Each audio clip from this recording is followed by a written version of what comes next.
Salut, c'est Adèle Exarchopoulos et je vous amène avec moi en masterclass. J'ai jamais fait ça, j'ai peur.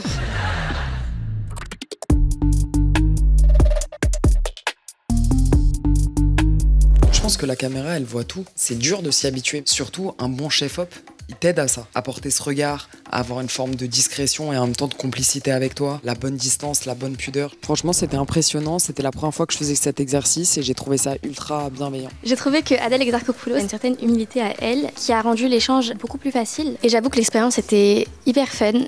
Quelles sont les conditions qui vous poussent à accepter un projet de film? Un grand scénario, un rôle, qu'il soit grand ou pas, mais en tout cas qui compte à tes yeux, et puis une rencontre avec un metteur en scène. Ce que j'ai beaucoup aimé, c'était la diversité des questions, la profondeur des questions. J'aime quand je vois que le collectif et que les jeunes, on est ensemble. Chabat, il m'a appris beaucoup de choses. Je lui ai dit, t'es le seul où c'est trop facile de t'aimer comme un père. Quand il rigolait avec d'autres gens, j'étais jalouse. Et d'ailleurs, il est tellement gentil qu'un jour, je lui ai dit, ça me dérange que t'aies autant de complicité. Je pensais que c'était propre qu'à nous deux.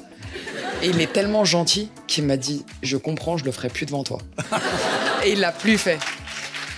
Elle a dit qu'elle était toujours très volontaire pour passer des castings. Elle veut réellement mériter son rôle. Je trouve ça super de sa part parce que ça montre qu'elle reste humble malgré sa notoriété. La peur, moi, elle part jamais. Avant chaque premier jour de tournage, je me dis, mais quelle honte, ça va être une fin de carrière, Adèle. Pourquoi t'as pas profité, laissé un peu de mystère, fait une pause? La seule chose qui élimine la peur, c'est le travail. C'est toujours bizarre de donner des conseils ou d'essayer de transmettre parce que déjà, je me sens assez privilégié de la chance que j'ai et déjà juste de faire ce que j'aime. Si je devais quand même en donner un, je dirais avoir foi en le collectif et ne pas attendre et faire soi-même.